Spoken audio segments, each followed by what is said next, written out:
Welcome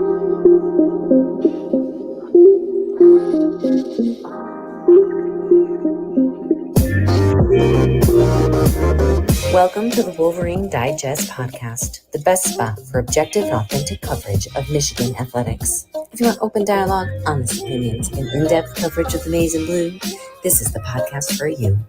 And now, here's your host, Brandon Brown, joined as always by Chris Breiler. Welcome back to another exciting week at the Wolverine Digest. We're a day behind. That's okay. We had a massive social media outage yesterday. It was a meltdown. Worldwide. It was a meltdown. Well, I was melting down. We'll put it that way. A lot of people. I was freaking out. I mean, everything I do is on Facebook and Instagram. So not having those, like I told you, I felt like I was like, I didn't have my weapons. I felt naked almost. So it's good to have my clothes back on. Chris was Amish yesterday for about 10 hours, and now we're back. I just started whittling wood with like a what do you call those? What do you call those knives? With that has all the the special knife. You know, it's got all the little trinkets in it. The Swiss Army knife. That's what it is. Yeah. All right. So we were scheduled to go live last night, and then without the someone's in echo mode. We got issues already apparently. Yeah, is it me or Chris? Let us know in the comments there. We'll get that taken care of. But yeah, we were going to go live last night, and then obviously the outage was a problem. We didn't think Facebook was going to work, so we just decided to push it back to today. We're super excited, though. We do have a big-time guest coming on, David Ojabo, Big Ten Player of the Week. 3 sacks, man, against Wisconsin. Incredible night for him. He'll be here as soon as possible. We're excited to have him on. Looking forward to talking to him. But he's in a meeting. He is in a meeting still, running a little long, and so as soon as he's here, we'll bring him in and we'll get started with our questions. And really looking forward to talking to David Ojabo about his game, his story, his background, a little bit of everything, man. It's really cool for me, since I used to cover recruiting.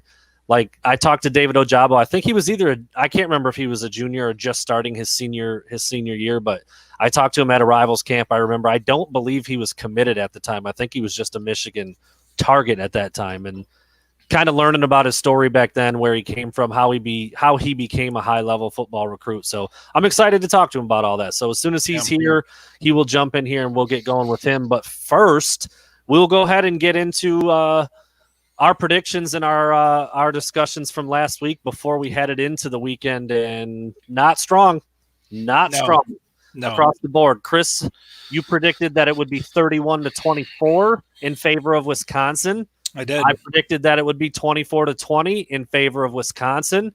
Obviously, Michigan won 38-17, so we were both wrong in a big way, and I'm fine with it.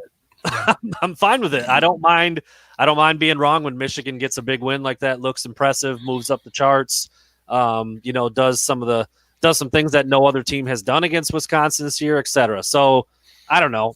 Is your ego damaged after being so wrong? Because mine's not. No, not at all. I think, when you look back on it, you base your prediction off of, what you've experienced previously as a fan or as an analyst or somebody who watches the games closely. And that's all you can do. And like we said before, like even in the post game, like obviously you hope Michigan wins every game. Like if the guys in Vegas were just giving you odds and predictions based on their hopes and dreams, like that would be ridiculous, right? Like our job is to kind of look at the product and base our prediction and what we think is going to happen on what's happened previously. And so it was a pleasant surprise. I don't think anybody saw that coming from the Wolverines. I expected Wisconsin to be the bully on Saturday, and really Michigan played that role all afternoon. Even when it got tight there heading into the half, we talked about this a little bit. I never felt like Michigan was like in jeopardy of losing the lead. It never felt like that game was going to slip away from Michigan. They had the momentum the entire time. They had the energy the entire time.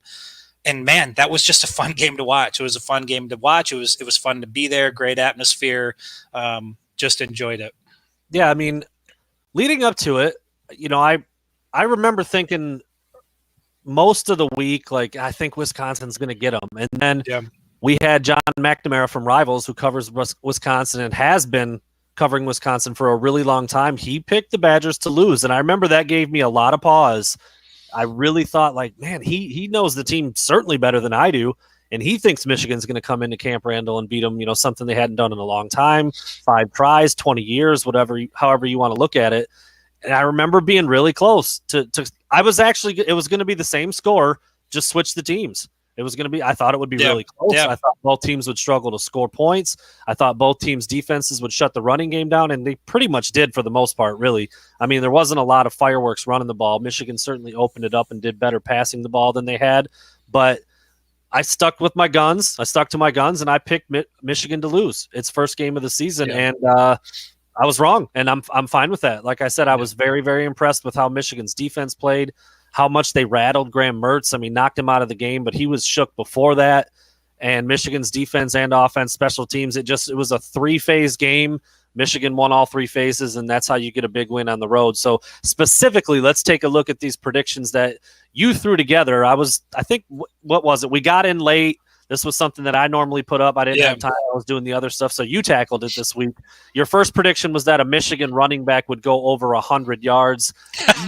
Neither of them even got to 50. So combined, I think combined rushing, Michigan was over 100 yards. I'd have to look at the numbers, but I think 112 total yards, but 47 for Haskins, 46 for Corum. You know what's amazing is that Michigan had as many yards on the ground rushing against Rutgers as it did against Wisconsin. If it was 112 yards, and I mean, Wisconsin, we could see it, man. Even from the press box, those guys on the defensive line, the Badgers they were just huge. Defensive line, linebackers, secondary, they were all massive guys. And I don't know. I don't feel bad about being wrong. Like I said, I feel like I wanted them to win. And as soon as the game kicked off, you just everybody was like waiting for Wisconsin to wake up because everybody expected it to be a game. And this was going to be like the Badgers' like last gasp to try to salvage their season. And instead they just completely folded. And I don't know how much of that is a product of how bad Wisconsin is and how much of that is a product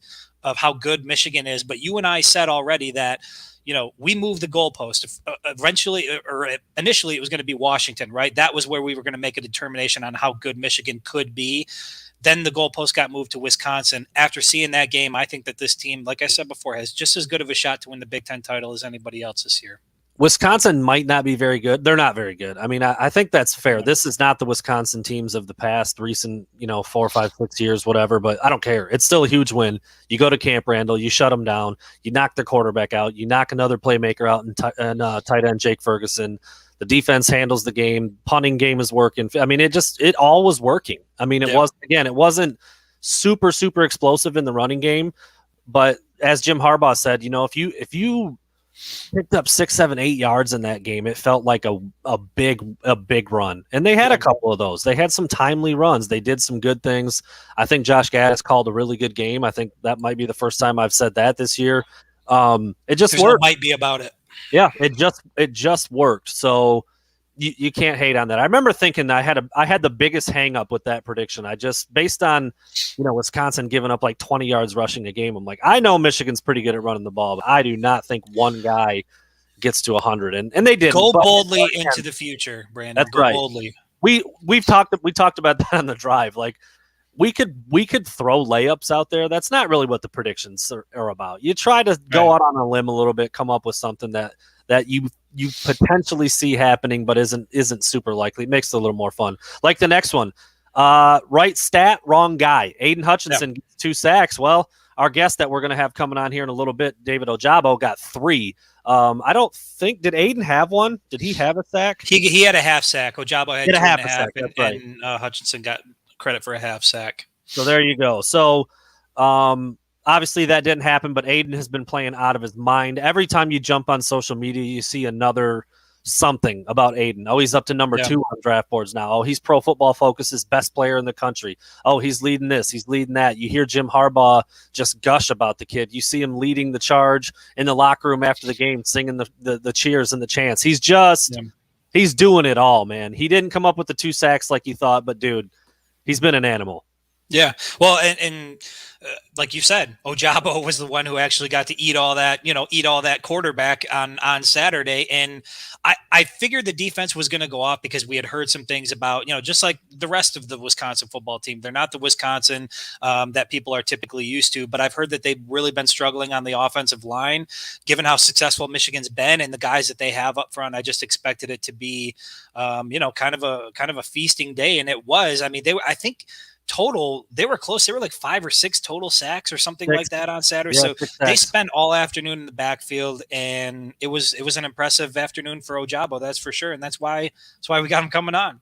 That's right. Michigan gets a special teams touchdown. That didn't happen either. That's another one of those ones where you're like, AJ Henning has showed promise back there. Blake Corum has certainly showed promise returning kicks. It just doesn't happen very much. I don't know. You can't be too hung up on missing a prediction like that. But you thought they might pop one. Yeah, I feel like if I was gambling and I was putting down a little bit of money, I'd put money on AJ Henning to take one back every week, just because he looks like he's always close to doing it every time he has the ball. So for AJ Henning, to me, it's not a matter of if he's going to take one back this year. It's just a matter of when. He's close all the time, every single time he has the ball in his hands, and he'll pop one sooner or later. Absolutely. And then we don't need to spend a ton of time on this because that's what we led off with. But you thought Michigan would lose its first game of the season. Yep. They did not. They handled business. Won by 21. Actually, that's garbage touchdown at the end. They dominated. I mean, that was a 28-point win in my mind. On the scoreboard it's 21, but that late touchdown, they're not going to worry too much about that with a lot of second and third teamers in there. Those guys want to keep them out of the end zone in that situation. But that's tough. You got freshmen in there. You've got guys in there who haven't played a lot, and Wisconsin's throwing everything they've got at you to try to get something on the board. You see that a lot. But yeah, Michigan came up. Big win, like we said. I don't care if Wisconsin doesn't win a game the rest of the year. I mean, that's a monkey off the back. Michigan was an underdog. It was at Camp Randall. You're still trying to figure stuff out with your own team. Big win. No other way to look at it. And last but not least, I'll let you tackle this one because I don't know exactly what your parameters were, because I do think there are questions, but are there more questions than answers at this point? That I'm not sure about. There's always questions. But more than answers? I don't know. What do you think? No, you mean when it comes to the quarterback position? No, I don't think there's more questions than answers. I think we have more answers than questions, but we have people that are just interpreting those answers differently, if that makes sense. Yeah. There's a healthy appetite for people to want to see JJ McCarthy on the football field. I know he only had the one pass on Saturday, but it was one pass that went for 56 yards and a touchdown. And like we said before, JJ couldn't have walked that ball down to Dalen Baldwin and placed it in his hands any better. So you see these little things from JJ. And again, the problem with keeping him on the sideline is you wonder how many more of those spectacular plays are in the tank that we don't get to see just because he's not out on the field. And again, it's a tough thing because Cade McNamara is doing everything you want him to do. Not everything I want him to do, but I think he's doing everything the team wants and needs him to do.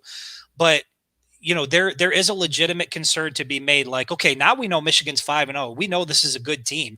Now we're starting to think of like, how good can they be? And is Cade that guy that can get them to that place? And I think that's where there's a bit of a discrepancy. So is it a full-blown quarterback controversy? To be 5-0 in week 5 and to have this conversation going on, I would say, there is a legitimate controversy. 5-0, week 5, ranked in the top 10.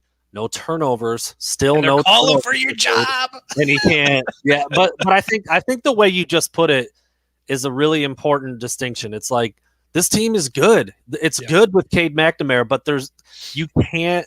Anybody who watches football and has seen what JJ McCarthy can do and knows about him as a recruit and all that stuff, you can't help but be a little curious about but could it be better with him? Yeah. Could it also be worse with him? Maybe he comes in and throws 3 picks the first time he steps out there, and Cade hasn't done that at all. I mean, is this just a case of Michigan fans just being so typical? Your team's 5-0 and you're calling for the backup? Like, is that really what we're doing? I actually don't think that's what it is, and I think even the Michigan coaches are a little bit on the fence. Yeah. They keep putting them out there. They keep having them wing 50-yard bombs when they're already up and the game's already at hand.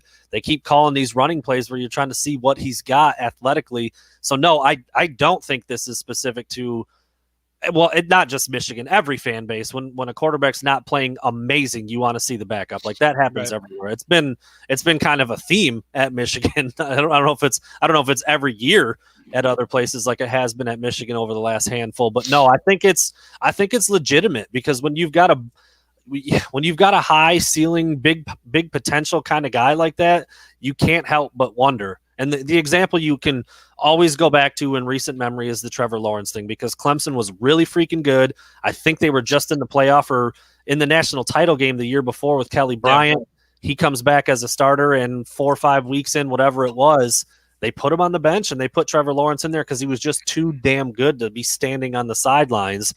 And I think that's that's kind of playing out with JJ a little bit. I mean, I don't know. We're not there. We don't see day in, day out practice, how he is with his teammates, how he is with the offense. What's it look like with the chart? They chart everything. Everything is a statistic. There's analytics for all of it. It's all part of the equation. We've seen him go 1 for 1 for 56 yards with one of the most beautiful throws I've ever seen on Saturday. We've seen his speed to the edge on a zone read keeper where he got 9 or 10 yards. We've seen little tiny bits and pieces. Western Michigan, where he wings the ball across the field. Like to me, I think what Cade McNamara brings to the table is good enough to get Michigan 8-9 wins this year. But those extra things, those difference makers, I think that's what JJ has in his DNA. The fact that he will roll out and sling the ball across. Mm-hmm. Now, the counter argument to that is, well, sure, but that's also going to cost you some plays, and that's going to cost you some games. And that's the inherent risk you take on when you roll with a kid like JJ and that's the risk for Harbaugh, is like your team is 5-0. If you go ahead and make a switch, like people have been questioning you your entire tenure at the University of Michigan, you're 5-0, your team looks good. They look like they compete. You go and make a change now and it doesn't have the desired result. Man, coming off of all the contract negotiation and all that stuff, I think if you were going to go with JJ, the time to do it would have been within the first 4 weeks of the season. I think that you've gotten to the point now where you're heading into week 6 and you're about to go into the bye. I think it's ride or die with JJ, and I think ride or die with Cade. And if something happens to Cade, we know we've got JJ and he can step in and we won't lose a beat. I don't agree with it. Well, I think if you ride with Cade one more week, another hostile environment on the road, get a win against Nebraska, go into the bye, a real nice release into the wild would be JJ at home against Northwestern. I don't know. Unless Michigan loses that game, and then I'll say this, Cade, to Scott, who is commenting. Cade has hit some nice deep throws, but he's underthrown some guys on some deep balls too, where you wonder, like, man, if JJ's in there with that hose, man, that might be a touchdown. Roman Wilson comes back and makes a phenomenal play on the ball and goes up and catches one on somebody's head. With his speed, that might be a lead-in touchdown if somebody can throw it way out in front. But there's no throws. Cade has put it on the money. I mean, his throw on the flea flicker was on the money. Cornelius Johnson walked right in and caught that one. So he had some nice throws on some 3rd and 4th down conversions. There's been some nice throws out of Cade too. There's also been some bad throws. I mean, some behind guys, skipping them in the dirt, and again, some of those underthrown deep balls. It's not been that bad, and he obviously hasn't thrown a pick yet. But you wonder. You can't help but wonder. I mean, if you're watching these games and seeing the little snapshots of what JJ can do, and you hear it, man. You hear it in the language when the coaches talk about the two guys. We don't want to coach that out of JJ. He's got that in him. He's a difference maker. He's a gunslinger. And then they talk about Cade. It's like, we don't want him to make mistakes. He moves he's smart. He's efficient. He moves the ball. He manages the game. It's just a very different dynamic when you're talking about those two guys. And like I said, it's impossible not to wonder a little bit, but sure. I think it's really hard. It's really hard to make a change when you're winning and you're doing everything right now. Right. And I think a lot of people take it as a negative, but really I think it speaks to just how much Michigan has going for it right now. I mean, they've got two guys that are very capable of apparently taking this team pretty far just based on what we've seen so far. So it's good problems for Michigan to have. It's not like we're searching for, like, my God, can anybody get the ball out there? Like, do we have any quarterback on the roster? We've got some talented guys. They'll sort it out, but hasn't it been fun?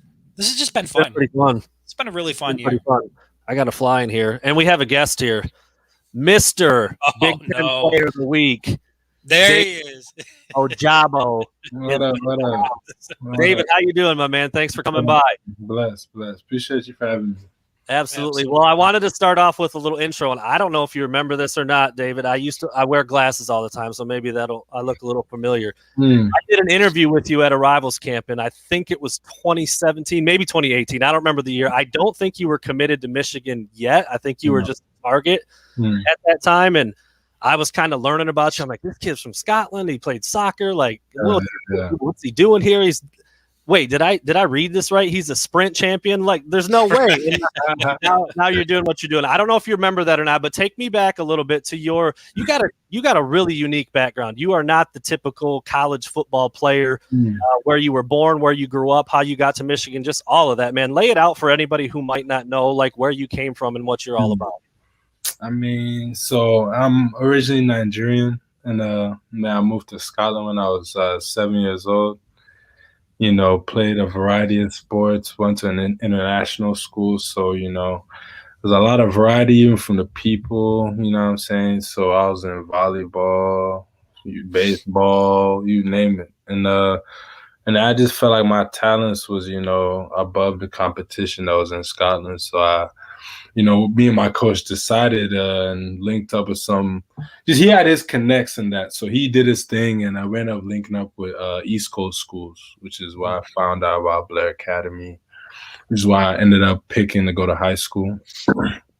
Now I got there, and, I was in basketball, soccer, and of course I'm thinking next level. I'm trying to get to college with it. So, you know, I just didn't get the looks or, you know, the high major D1 offers that I was, you know, praying and dreaming for. And I got into track, started running, just trying to find anything, you know, make something work, because I didn't want to just come to, you know, America just to go back to Scotland. You know, something had to happen. So, you know, track ended up going well. You know, I won this prep state champion, 100-meter sprint. It's crazy. You know, I just putting up good times. I think our 4x1 team actually had Odafe from the Ravens. Yeah. It was me, him, one guy in Georgia, his name Justice, and then one guy in Yale, Ekram. So I mean, we was killing people out there. So we were just putting up just some crazy times, and they were seeing, of course, me and Odafe, and we're big guys, you know, running that fast and running with actual track like athletes. Like, they're Georgia for track, Yale for track. So what the hell? And so and so pretty much like that's how his offers started coming. He was one that he paved the way. You know, I give him all credit. He paved the way. And you know, I pretty much was like, I could do the same thing, you know, through coaches advising me and stuff. But I could do the same thing, and got into football. Obviously a little hesitant because, you know, it's different. Football, basketball, you know, and all that. Football is a different animal. So, you know, I got into it a little slow start with the contact and all, but I feel like I'm picking up kind of quick.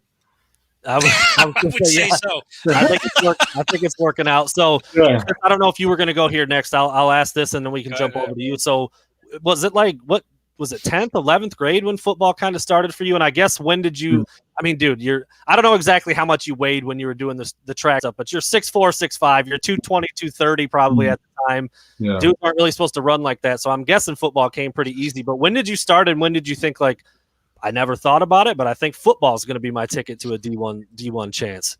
So I started junior year, and then when I got into it, played my first season, I ended up actually doing a repeat year at the same school. They showed love. Shout out Blair for that. And you know, I ended up doing junior year again, and so pretty much just getting an extra football year under my. I can't just go senior year with only 1 year. You know what I'm saying? Yeah. 1 year football experience. So I did that again, and then yeah, you know, again blew up, got my offers, and it took me a while. I feel when you get blindsided a couple times by people you would never expect could hit that hard, it kind of wakes you up like, okay, I got, you know, get lower, you know, actually look at who's coming to hit me, you know, just stuff like that. And after probably, like, you know, by the second season, I was like, I think I think I got a hang of it, before college, obviously. That's a whole different ball game. But by my second season, going to senior, I was like, okay, I think I might have a clue what's going on. Very, very cool story. Very, very cool story. I'll throw this up real quick. People are loving that story, man. One of the humblest people, David Ojabo, somebody's son's favorite player. So yeah, that's cool, man. It's a cool background, and now you're killing it on the field too. So Chris, I know you got a bunch of questions for him too. Yeah. So David, this is something that we do with all the players that we have on. We kind of go back and we look at your time at Michigan and kind of your development. And so you choose Michigan, you get to Ann Arbor, you don't really play your freshman year. I don't think you saw any action your freshman year. No. And then you go into your sophomore year and COVID hits. And everything is strange. And I think each player that we've spoken to was kind of impacted by it differently. Yeah. But I think you were impacted by it quite a bit differently than most people were. I know that you got stranded overseas back home. Can you just kind of tell people what that experience was like and how all that played out? I saw the hashtag Free Ojabo. That became a big movement. They were trying to get you back. Yeah. You're back. Thank God you made it back, because we wouldn't see the amazing things we're seeing now. But how did all that happen? So I mean, I don't really go home often. Maybe if I'm lucky, twice a year, but usually just once a year. Go back, see my family, and COVID hit. So I had the decision of whether to stay in America and just pray, it's a little 2-week, what's scared, and I could go see my family. And so what I did is I have a host family here, so I actually went to go stay with them. And you know how it went day by day, it just got worse and worse and worse. So I was like, I mean, I'm at this point, I'm not seeing my family, so we got to pull the trigger quick. So I packed all my stuff for my host family and I shot back home. Cause I'm like, I need to see them before this gets worse. Yeah. Boom. Got home. When I tell you within the first couple of days, they're like, we're shutting everything down. I was like, okay, whatever. Again, I'm not even panicking. It's like, it's just a little pandemic. It's a little year-long pandemic. Yeah. Hey, it flipped to 3 months. From 3 weeks went like 3 months or 2 months, or whatever it was. And at that point, I was like, okay, so like the world's actually shut down. Football's not going on. And then that transition to, okay, football is actually kind of starting up. We're starting training, but just working our way around it with the mask and the separation. So, man, that's when it kind of hit home for me. Like, okay, it went from everything shut down to, okay, I'm missing out. Like, I'm actually missing out on training. So that's when I hopped on Zoom, started doing, I felt silly, but I started doing Zoom workouts with the computer like this, pressing weights and doing planks and push-ups. And it's just, I just had that mindset, I got to do what I need to do, because obviously this is out of my control, but it would be on me if I was back home and not doing anything. Then came back to my teammates who are doing stuff, and I'm 2 months behind, Yeah. So I just made sure to lock in on, every Zoom workout and, just staying on top of my eating, just so I'm not at least, too far behind, you know what I'm saying? And, it worked out for the best, though. So what was it, the travel restriction that was lifted? Is that how you were able to come back? Okay. Yeah, and then we worked through Michigan. I don't know all the details, but I think it ended up being lifted. But we were calling everybody, any flights and visa people and whatever. But we made it happen. Yeah, because through all of that, I mean, they were letting people travel if it was like an emergency or they deemed it of the utmost importance. And that is kind of crazy to think about. I mean, like, you're certainly thinking like, this is pretty important. I need to get back there, but that's just really tricky. Well, I want to back up a little bit too, because again, I first saw you, I think, when you were a junior, senior in high school, covering recruiting, and I know your recruitment was different because of all the things you explained. You started football late. You were from out of the country. I mean, it took some time for people to figure out who you were. Eventually, you make it to Michigan. I'm going to ask you straight out. How good, I'll say how good or bad, how good or bad were you at football on a Michigan level? Because obviously in high school, you're big, you're strong, you're fast. He's doing thumbs down. So you got to Michigan. Grade yourself, man. How far behind did you feel? I mean, what was that like? F-. I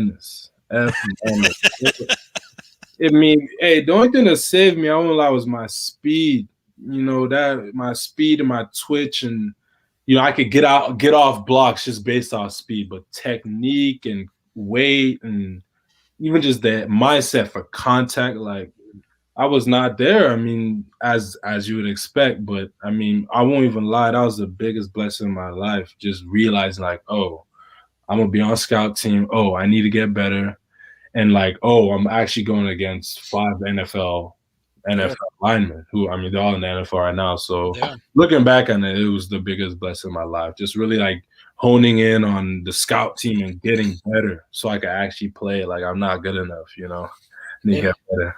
Were there doubts? I mean, were you thinking like I don't know if I can do this? I mean, I just wonder, that has to be a big jump. You hadn't been playing football for very long. Yeah. Far away from home. I mean, all that stuff has to factor in. Yeah, it creeped into my mind, but again, I just thought to myself, I didn't come all the way from Scotland just to go back. You know, something had to happen. You know, I already made it to Michigan. That's a little, that's a plus. But there you go. Yeah. You know, I couldn't just sit there. I didn't come here to sit. I was determined to get better, you know, make moves, you know, and that year I ended up winning Scott Team Player of the Year, you know, because I dedicated myself to getting better. And I'm glad they noticed that. Yeah. Yeah. So I got 2 questions here for you, and it's about your development now, you know, since you've been at the University of Michigan for a little while. The first question I have is, I'm curious, you're obviously playing alongside of Aiden Hutchinson, who is an absolute animal. I mean, you know, every single week he's getting the recognition that he's put in the work to earn. And I'm curious, what has playing alongside somebody like that, how has that helped your career? What type of impact has a guy like Aiden Hutchinson had on your development? Definitely just seeing somebody who, I mean, he's played in the big time games, you know, he knows what he's doing, he knows how to carry himself. And, you know, obviously he's about to be a first rounder, as we all know that. So, man, it just raises my level of play that much. You know, I'm trying to, he get 1 sack, I'm trying to get 2. You get, you know what I'm saying? Like that's in my head. I'm chasing, because again, like if you see somebody who, you know, God willing is a top 5 pick right in front of you, like why wouldn't you want to, you know, try and chase that so you could be that, you know? So I just see it as an inspiration, as a motivator going forward. And we got a lot of dudes around, even people like Dax, who like high level guys who just kind of, like he's doing good, why can't I, you know? And so I feel like that just raises all of our level of competition, because, you know, we just asking ourselves, why not us? You know what I'm saying? And it's helping us. It's good competition. Yeah, and same question about Mike McDonald. You know, we heard from a lot of the players when he came in, they were excited about the new defensive scheme. They thought that it allowed them to really play to their strengths and what they were good at naturally. Can you talk a little bit about, or explain to the people out there, how much of an impact Mike McDonald's new defensive scheme has had on your development and your success early this year? Yeah, so it just helps us be who we are, just wreak havoc, you know, just stay on the edge, you know, sometimes drop into coverage, but just do what we do. Speed, violence, smacking folks, like it complements all of our play. You know, Aiden, he does his thing, 2-way goal, whatever. I don't know how else to describe it, but it just complements us to the best of our ability, for real. I wanted to ask you your answer. I didn't know you were going to go F-. That's way down there. But now you're 2.5 sacks at Camp Randall, making plays. I saw the spin move. I'm like, okay, he's figured some things out now. I mean, you've only been playing football like 5 years. Like, it's crazy to think about that. I guess, did you think you had this in you? What do you think now when you look back on film? I'm sure you know the other D linemen, Aiden, the other guys, the coaches are like, look at Ojabo on that spin move right there. Like he never would have done that a year ago or 2 years ago or whatever. Just where's your mind at now when you're having this success and you're being noticed on a national level at this point? Man, it's all about just getting better. Because I mean, when I came here, like you said, I would never have gotten an opportunity, but 2, like I would never bust a spin move on a tackle, just confidence wise. But yeah, I feel like just watching the likes of, you know, the Quiddies, the Uches, you know, the people that came before, like I just pick, you know what I'm saying, just pick from every little practice, some, you know, his pad level or his eyes, or, you know, how he strikes somebody, and you know, I just apply that to my game for real. And so I feel like that's how it helped my confidence, because obviously the more reps you get, the more comfortable you get. But also the more you pay attention, the more you can pick up. So I feel like just this last year and a half that I've just been really honed in and trying to get better. Like it's showing, it's showing in my game.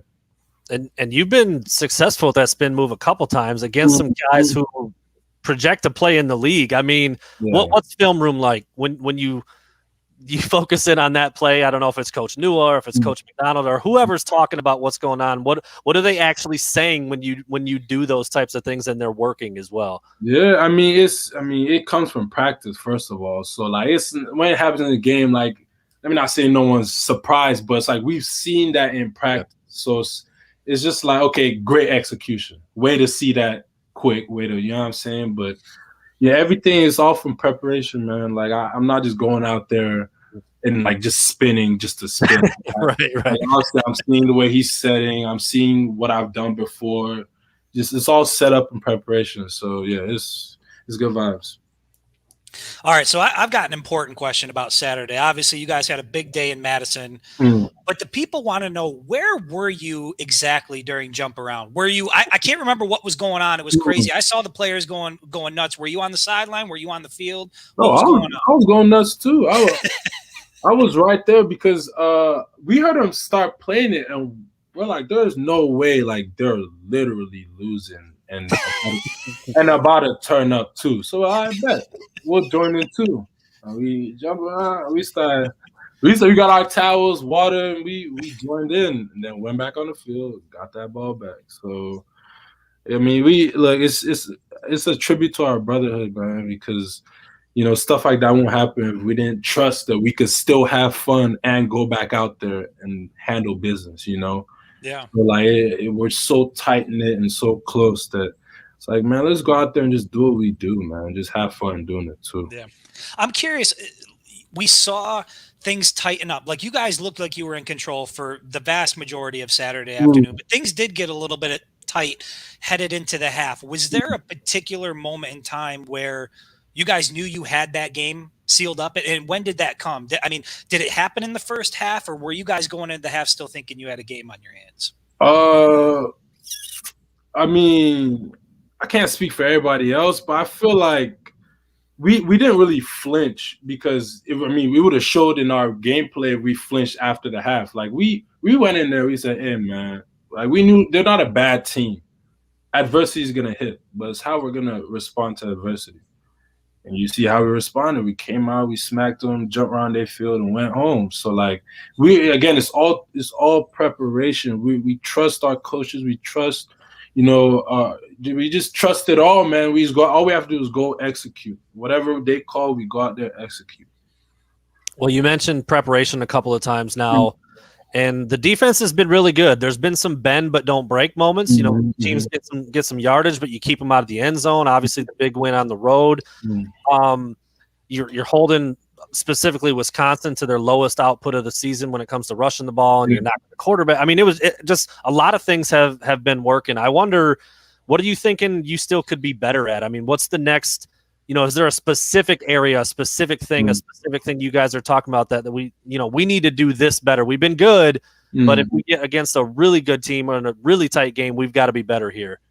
We got to take out that bend. We don't want to bend at all. You know what I'm saying? Because we know we won't fall, but we got to take out that bend and just stay consistent. You know what I'm saying? We can't afford in a tight game to like not have our eyes in the right place, because that might be a touchdown, like it was in Wisconsin. But like it's the finer things, because we know we have the talent, we know we have the coaches.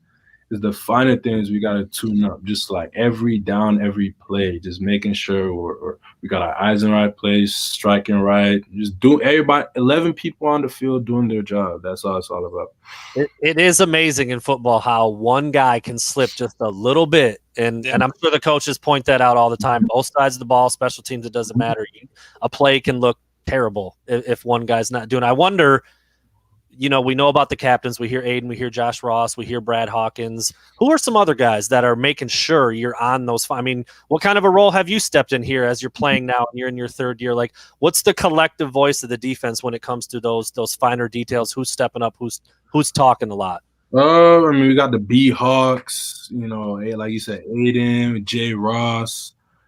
Just the old heads, man. I just feel like, again, with the old brotherhood, this isn't like a whole fraternity where you got like a hierarchy. Sorry, a hierarchy where, man, we're really a brotherhood. Obviously, the people who have earned their stripes, who speak more, point more stuff out. But like, man, like if you see something bad, say something. See something, say something. That's really how we live. Like if somebody's taking a rep off, a freshman can tell me. It don't matter if I'm playing, starting, getting sacks. Hey man, come on, like finish through the line or don't take that rep off. Like I'm not gonna take it personal and be like, hey man, shut up, you just a little kid. Because like again, that's what I'm saying. It's the brotherhood, man. Like there really isn't a like who does this or who says that. Like obviously listen to the captains, but we all just got each other back for real. Yeah. I want to expand on that a little bit because obviously we've heard a lot about the brotherhood. We've heard a lot about the team chemistry and the vibe that you guys just have in the locker room. When we were at Big Ten Media Days, Aiden Hutchinson said flat out, like something was missing in 2018 and 2019. Something was off. Obviously, you guys are a close-knit group. It seems like this is a special environment. Yeah. What do you attribute such a drastic difference from last year to this year to? Like, what was the biggest difference in the locker room from last year to this year? Again, let me speak for myself. I feel like it's Coach Mack, what he brought in, like on the defensive side, offense, they handle that. But Coach Mack, man, like the way he just came in and he got all of our attention. We trust in him. We trust in his defense. We trust in his play calls. Like this is like we don't have to question anything. You know what I'm saying? And all we have to do is just do everything 100% and trust in the guy next to us. So I feel like Coach Mack really came in and just instilled that brotherhood from the start. So I give credit to him personally, but I don't want to speak for no one else. You can ask someone else, but it's Coach Mack, man. He just came in and just say, hey, man, y'all trust me. Y'all trust the system. Y'all trust each other. We'll be unstoppable. Simple. And that's really what we're doing. And we've heard from other guys that one of the biggest, I guess, the pleasant changes or differences this year has been it feels like more of a collaborative effort. Do you feel like you guys, like with the coaching staff, like you have more to say of what's going on, or there's more, I guess, dialogue occurring between the two sides versus one side just saying like, hey, this is what you're going to do. This is what we need you to do. Yeah, it's major because even on some calls, like you'd be like, hey, do you like how that sounds, or like the audible of it? Because guess what? End of the day, we gonna be the ones 100K deep trying to get the calls. So like, if it sounds good to them, like cool. But like, if it don't sound good to us and the people who have to receive it, that's a problem. So like that little back and forth that we have, and man, it was a game changer because it's like as much as it's his defense, it's our defense. We're the ones out there doing it, and he gives us that power. You know what I'm saying? We have that relationship where it's like, oh man, I don't like the way this sounds, or oh, could we call this, or you want to make this signal?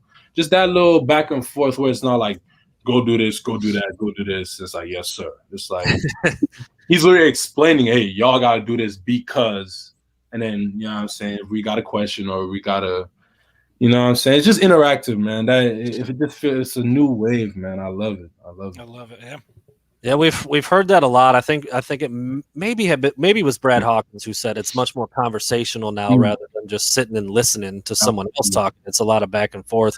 I wonder, when did that happen? Because Mike McDonald he had never been a DC before. He got in, he's a young guy, very different from Don Brown from what we've heard. I just wonder if like the day he walked in, you felt it. Did it take a week of practice? Was it the first game? Like when did you finally say like this dude is on his stuff, he knows what's going on, and we're ready to roll with him? I mean, again, let me speak for myself. Like honestly, from day one, like he's, like you said, he's young, he's cool, comical. You could tell like he's not just a football. Like he want to interact with you. Like if I talk to him, like we're not only just talking about like A gap, B gap, C gap. Like, sometimes we might talk about life. Sometimes we might talk about what I ate for lunch. You feel me? Like it's really it's like we're in there as a family, man. This isn't just like football orientated. Like when it's time to handle business, we do that. When it's time to kick back, we do that. You know what I'm saying? Like there's a clear divide. And so I feel like because of that, like when we do come together, it's like, okay, I know I could trust that when it's time to work, we're going to work. When it's time to chill, we're going to chill. Again, it's all that trust, man. We built that off rip in my eyes. Yeah. That's all. Yeah, I was going to say, if you got more questions, or we can go to the fans. Yeah, I think I just have one more. I think it's interesting. There was so much change on the defensive staff. The only guy who was back was your position coach, Sean Nua. And actually, that's part of what I was going to get into. Last year, I think you're more of a true DN type, and then the shift, now you're kind of this stand-up. I wonder how much crossover is there with Coach McDonald, Coach Nua, Coach Hilo, the linebackers, the DNs, the pass rush, the blitz, just all that. How does all that kind of mix in together? It's again, that's why it's almost magical how it works. Like we're all it just works. Like he talks to one group, but then this group is listening. You know what I'm saying? So like we're all just feeding off each other. But of course, Noah's our main guy. He worked with our run, pass, all that. You know, Coach Hilo, he because his linebackers have to fit off us sometimes. So like we're all just interacting with each other, and it just works. You know what I'm saying? So. The turnover wasn't too different, but it works. It works. Yeah. All right, let's see. There were a couple questions, mostly just comments. Yeah. I mean, I'll throw a couple comments. I'm sure David will like them. He's a comedian out there. We want David to keep killing it, keep it going. Young man from Mr. Corum. He's always here. One of our favorites. One of our favorites. So that's cool. Somebody was loving the spin move. Apparently, this guy said apparently you find his son after every game. Maybe I think he said. Oh yeah, that's my dog. Yeah, you specifically find his little guy after every game, so that's pretty cool. Somebody wanted to know. I think Coach Harbaugh might have said that Aiden was telling everybody to get in the weight room or something yesterday. What was that little story about? Oh, I mean that's cap, man. He says something, we do it. Like. We gotta get in the weight room, get in some weights, we listen. Like I said, man, we're all a brotherhood. Like there is no hierarchy. It's just like, come on, let's all get this work. Let's get better. Like he's not gonna ask us to do nothing that would jeopardize us. Like let's go get better. All right, follow the leader. Let's go get better. You feel me? I do. Yeah, it seems to be pretty obvious. I mean, again, we see a small snippet of it. You guys are the ones in there every day, but it's been a very consistent message. I mean, like we said from the back, going from Big Ten Media Days with Josh Ross, Hassan Haskins, and Aiden, and then every media availability, everybody looks to be on the same page. And when you're 5-0 and number 9 in the country, it's the proof is kind of in the pudding at that point. I wanted to ask real quick. This is kind of a off-topic question a little bit with Michigan, still kind of football related. And you mentioned him earlier, and I, again, as a guy who covered recruiting, I knew him as Jason Owa, or Owa. I don't know if I'm saying his name right. He goes by Adafe now. He's with the Ravens. And you guys have a similar background a little bit, not a lot of football experience. You guys both ended up at Blair. Yeah. I wonder if you're still talking to him. And Michigan recruited him as well. He ended up going to Penn State. Now he's with the Ravens.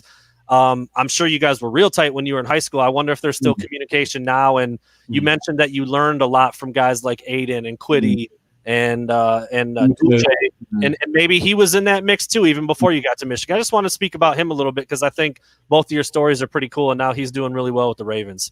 Yeah, that's my brother. I mean, we was just we text, every other week. I was just on the phone a couple of days with him, and a couple of days ago.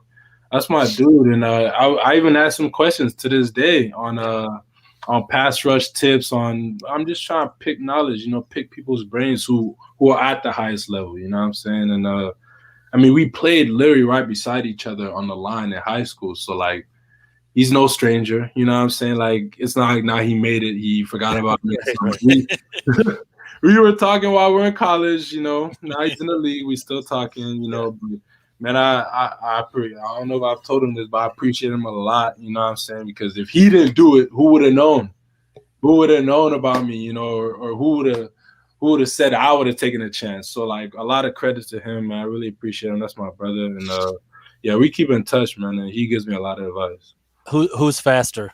He's kind of a freak show, too, when it comes to running. You guys are on that track team. Ask him. He knows. I got that pull away speed, but hey, his 40 is crazy. But under me, I'm gonna have to leave him. But. Yeah, he's having a great rookie season too. So that's really cool. Again, covering recruiting is cool, man. I learned about you guys when you're just young pups, and now, like you said, making it to the league. It's always fun to see. And I mean, dude, you keep putting 2.5 sack games out there. You talk about Aiden being a first rounder. I think you might be. thinking about that a little bit too. All right, Chris, let's get into the goofy stuff. We got a few. All right, here we go. We got a few questions for you. We're gonna make it go real quick here, but this is the real stuff that the people care about. Brandon, I don't know if you've got the music back there, but this is the stuff that people they'll just get a sense of who the real David Ojabo is. So we'll get. Did we have music for this? I feel like I think we did. There's some sort of There we go. There we go. Perfect. All right, David Ojabo. The people want to know, we've seen what you can do on Saturdays, but I want to know what you do when you go to the grocery store. So when you're grocery shopping and you're filling up your cart and then you get everything you need and you take it out to the car and you unload, what do you do with the cart afterwards? What? I put it back. There we go. I put it back. I don't understand people that don't. Like what kind of person does that? The people who leave the cart in the parking spot or out in the middle scum of the earth is a little like in the parking spot. And like when I'm going to shop now, I got to get out of my car and move it out of the way so I can put my car. I'll never do that. That's crazy. See, right there. Now there's already another reason to like David Ojabo that you didn't know out there. Stand-up guy. Stand-up guy, David Ojabo. Question number 2. So we've asked all the players that have been on, and they all have one.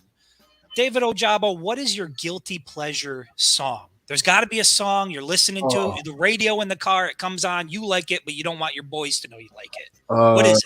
Probably Billie Eilish, Ocean Eyes. That's a great song.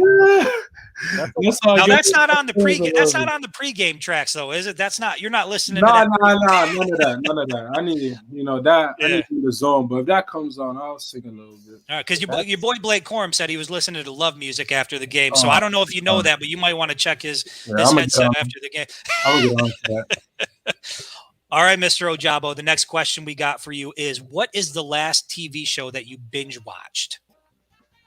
TV show? I'm on Netflix for real. I don't know about TV shows. Yeah, what are you binge watching on Netflix? What's out there? I mean, Money Heist right now. Money Heist is, you can't miss with Money Heist, and everybody probably on this, but Squid Game. Yeah, I'm like 6 episodes on that. Yeah. Now wait a minute. Isn't Money Heist the one where the English is dubbed over it? Right? It's shot. It is. Okay. It's a Spanish show, and they go rob a bank and all that. Yeah. I struggle with that. It gets in my head because I'm trying to follow the lips. Yeah. English also dubbed over Squid Game too, which I didn't know, and I thought it was going to bother me, but that's got me roped in right now. Yeah, it's got me roped in right now. All right, Mr. Ojabo, final question for you. What's your go-to meal? What do you like to eat here in Michigan? Man, I won't even lie. I got a Chipotle right by the mall. Hey, I'm there probably like 4 times a week. You got that frequent flyer card? Yeah, I'm there. Do I hear an NIL deal for Chipotle? Actually, say something, Daniel. Yo, international players can't get NIL deals. Wait, really? Yes, that's a fun fact for y'all. They can't. Did not know that. Wait, hold up. Wait, where's the record scratch? Yeah, what's the reason for that? I never heard of that before. You gotta ask the higher ups, all that. But me and my teammate Julius Welshkoff, the German. Yeah. Nothing, no money, no deals. No. We got to dig into that. We got to find out what is that. So confirm this. Yeah, somebody's commented about the fly that keeps landing on my damn head. So apparently, somebody tried to get an Ojabo jersey and couldn't do it. That's unreal. And so it don't matter how big I get or NIL, I can't make no money, man. Well, that is, I did not know. I never heard of that. Never heard that about it. International student problems, man. I was gonna say I think every team in the country probably has a few kids from out of the country, but I never heard of that. Well, I'm gonna do some digging on that because I've certainly some people at Michigan would be able to answer the question about why that is or what's going on with that. I just now people are we're gonna step into some territory I didn't really know I wanted to get into. People I don't think that's allowed either. We'll take care of you. Don't worry. Anyway, David Ojabo, man, thank you so much for the time. Much success. Stay healthy. Keep getting after it. People are loving watching you. Oh, as a side note, wait. As a side note, Go ahead. Dave, I wanted to let you got that weird text message from me the other night that didn't make any sense. Oh, yeah. My son wanted to tell you that was him. He was messing around on my phone. I was forgiven. I was just about to close out with saying people are loving seeing that 55 jersey out there. Yeah. I wanted to ask about that, and I forgot to write it down. The number switch. What was the story behind? Because I think you wore 71 in high school, right? 71. Firstly, I just want to put this out there. Like, I didn't pick 71. Like, again, I'm new to football. I didn't really know / care about what number. So my coach Sailor, it was his old number actually. Okay. He gave me 71. I was like, all right, whatever. And I got to college and people were clowning me. Like, how you 71? Not one of the most. most. I DM with number 71. I'm like, what are you talking about? It's not very saucy. Yeah, at all. And so I figured it out quick, and I was like, okay, got to switch. And I double nickel. That looks good. Double nickel, man. Frank Clark, Chandler Jones. I watched them a lot, so I went with it, man. I like that. That's fun. That is a funny story. Scary. Actually. Yeah. That's how it goes when there's like a good freshman who's up on varsity in high school. Like he's on the team, but you know he's not getting a nice jersey. And that's that man. They did Ojabo with the 71 because he was dirty. Like this scrub from Scotland, man. Let's put the 71 real quick. Not even, bro. They didn't fit, man. That is so funny. Well, thanks so much, David, for coming by. Man. We really appreciate the time and hustling over here after your meeting. Again, stay healthy. Yes, keep getting after it. People are big fans of the 55 now, not the 71. So thanks so much for the time, man. Appreciate it. Yes, sir. All right. Well, there you have it. David Ojabo, man. That was fun. Ojabo. That was fun. A lot of people in the comments were talking about how, they're like, oh, I didn't know he was funny and he's a comedian and listen to his answers. So that was really good, man. Like I said, I remember talking to him when he was in high school and at that point, he was really like just figuring football out. You could see the athleticism, obviously the size, the way he ran, his length, all that was there, but he just didn't know football yet. I knew for a fact because that was the billing on him, coming up was that this dude has so much potential, but he's really just still figuring it out. And I think it's so funny that he gave himself an F- as a freshman at Michigan. I don't know about weird. Those. Like we're sitting there and we're listening to like him talk about his recruitment. He's like, "Man, nobody was recruiting me, and I didn't know what I was doing." And then you watch him now on Saturdays, and you're like, "How is that the same person? How is that the same person?" And it just feels like Michigan. For I guess all of the hangups that we have about the quarterback position or some of the recruiting stuff, they are finding guys like David Ojabo, Kwity Paye. I mean, they are pumping out some elite defensive talent, and you can't ignore that. Yeah, it's dude. And I think he's next in line. I think he's next in line. You read about his story, being born in Nigeria, moving to Scotland when he was a youngster, just playing football, starting in 11th grade. And I think at the time he was a little lighter. I don't know. He's probably 6'5", 230 or something, winning the state championship in the 100. Star? What? It's terrifying. Yeah, that's terrifying. That's crazy. And again, like I mentioned, I knew him as Jason Owa or Owe. He goes by Adafe now. I mean, I remember thinking like, okay, you've got these two guys playing DN for a place like Blair Academy. How does the other team ever throw a pass, honestly? And I don't know. I haven't looked at their specific stats, but obviously one's in the league and one might be on the way. So pretty impressive. Really good stuff from David there. That was fun. Continue to enjoy these player interviews that we get with these guys. And shout out to James Corum for always being active in the comments. Yeah, how about James Corum? We love having you here, man. It's always a pleasure. Well, one of the next times we get Blake on, we'll have to get his pops on too. It's going to be the dual football feud. That's. I mean, you talk about Penn State, Michigan State, Ohio State. I think what people really want to see is Blake Corum versus Dad in football feud. That's the matchup. Well, that was really good timing actually, because we had just finished up with revisiting the predictions and the scores. We were just about to move into a new segment, and then David jumped in there. So we'll jump back into one of it's quickly become a fan favorite, Chris. I don't know if you know this. But which one? There's so many. This fucking guy. know people are loving this one. Fucking guy. Okay. We got a few. We do.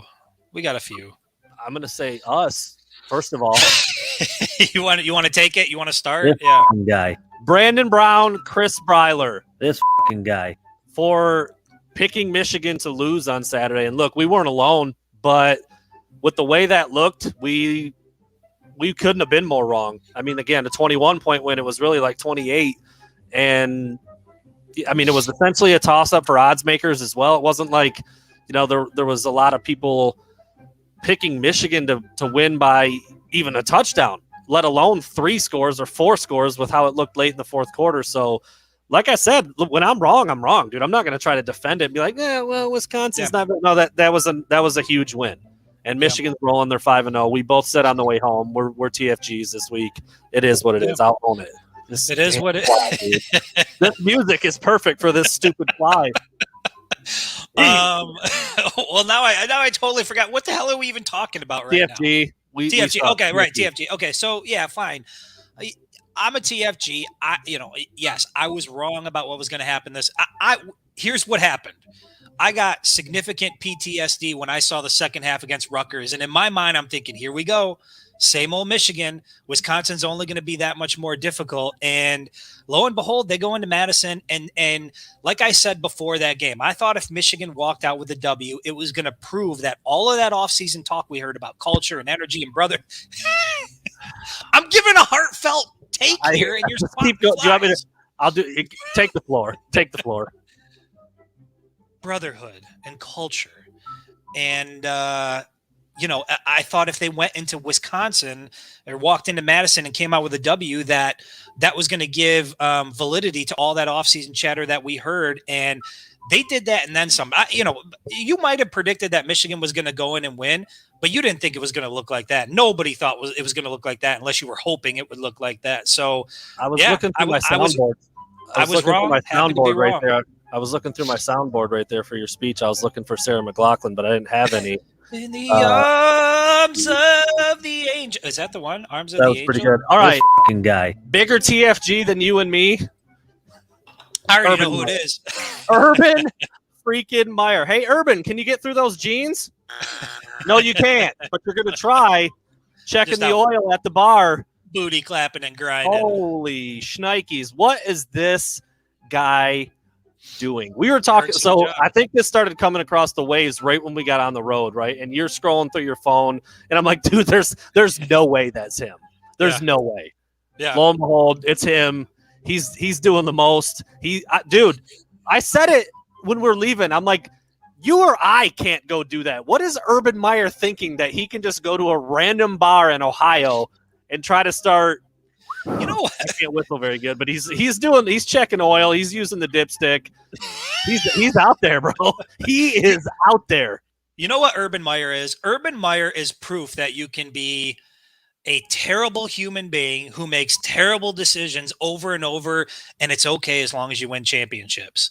Because the dude, he's a college football legend.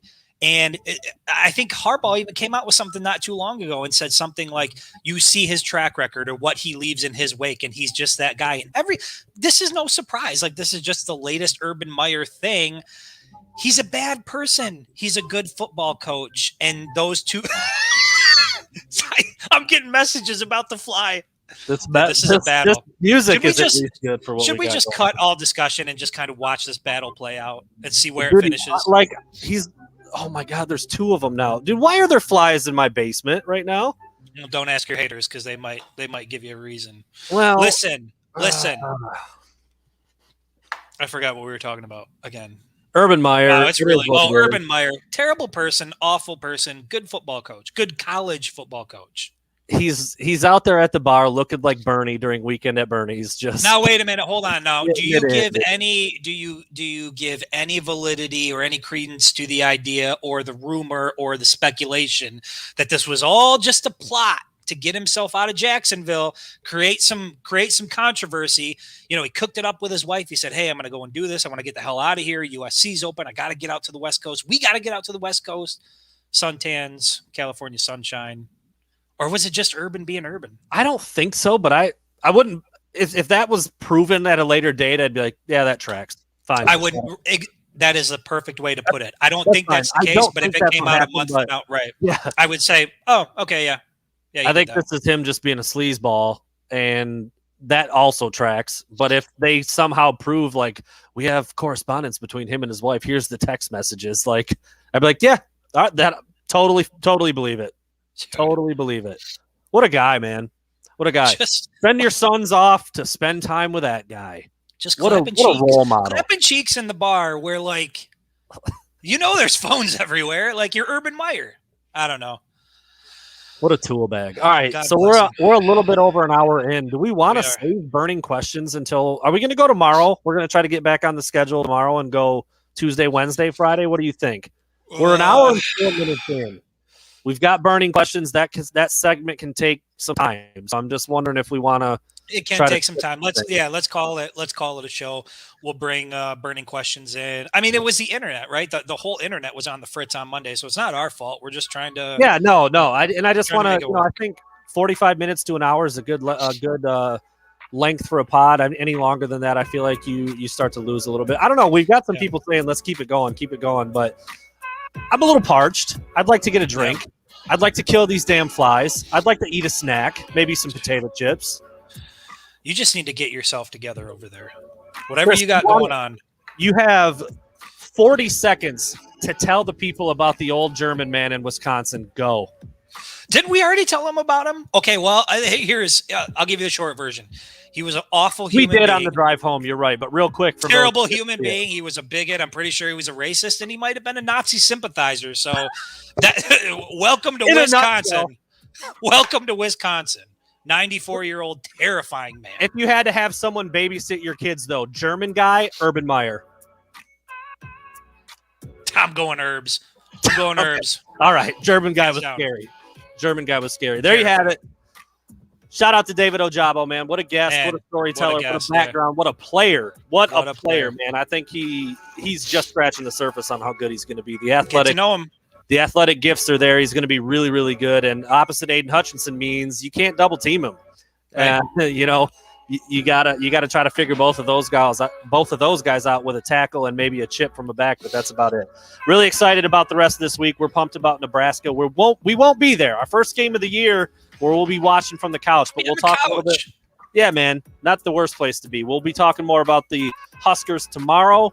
And then we'll try to get back on regular track. We'll do Tuesday, Wednesday, Friday this week. Thanks for listening, everybody.